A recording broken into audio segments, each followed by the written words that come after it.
దేవుడు ఒకడే. ఆ దేవుడే మమ్మల్ని అందరినీ సృష్టించినాడు. దేవుడు ఎవరు? సృష్టికర్తనైనా.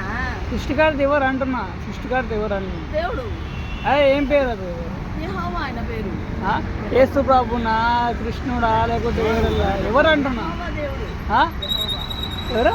యెహోవా ఆయన పేరు. యెహోవా అంటే ఎవరు? యేసు ప్రభు యెహోవా. యెహోవా యేసు ప్రభు దేవుడు. శ్రీకృష్ణుడు ఎవరు? బైబిల్లో ఉందా దేవుడు నేనే దేవుడు అని చెప్పిండా? ఉందా? శ్రీకృష్ణుడు ఎవరు? శ్రీకృష్ణుడు ఎవరు?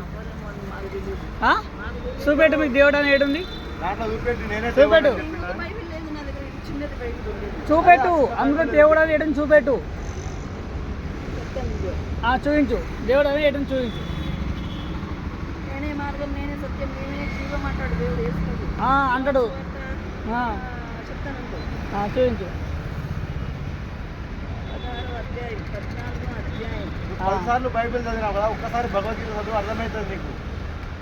దేవుడు వచ్చి చెప్తున్నావు రోడ్ల మీద అందరికీ ప్రచారం ఎందుకు చేస్తున్నావు? నేనే మార్గం, నేనే సత్యం, నేనే జీవం. ఎవరు రాసిండు ఇది? యేసు ప్రభు రాసిండా? దేవుని ఆత్మతో రాసినారు. యేసు ప్రభు రాసిండా ఇది? నాయన ఇక్కడ చూడు, ఇది ఉంది కదా, ఎవరు రాశారు? ఇప్పుడు వేదాలు ఉన్నాయి కదా, అన్ని కూడా ఎవరు రాసినారు? మానవుడు గారు రాసింది. దేవుని ఆత్మతో రాసినారు అవన్నీ. నేను భగవద్గీత ఇస్తా, చదువు. నువ్వు అన్ని కూడా చదువు భగవద్గీత. ఈ మరి చదువుతావుగా, చదివినాక మాట్లాడాలి నువ్వు. ఇది వచ్చి రోడ్ల మీద ప్రచారం చేయొద్దు. ఈ మనీ హిందూస్కి అట్లా నుంచి చెప్పకూడదు. దేవుడు అని నువ్వు యేసు ప్రభు అని ఎట్లా చెప్తున్నావు? దేవుడు చెప్తే మనం బైబిల్లా నేను దేవుడు అని చెప్పలే. నేను దేవుడు అని రాయలేడు యేసు ప్రభు. ఎప్పుడు మీరు రాసుకున్నారు అది. మీరు రాసుకున్నా, మీరు తయారు చేసుకున్నారు. సరే నాయన, మీ ఇష్టం. నువ్వు ఇష్టం కాదు, వేదాలు మాట్లాడకు. సరే మీ ఇష్టం. చూడు, నేను నా ఆత్మ నాకు, నీ ఆత్మ నీకు.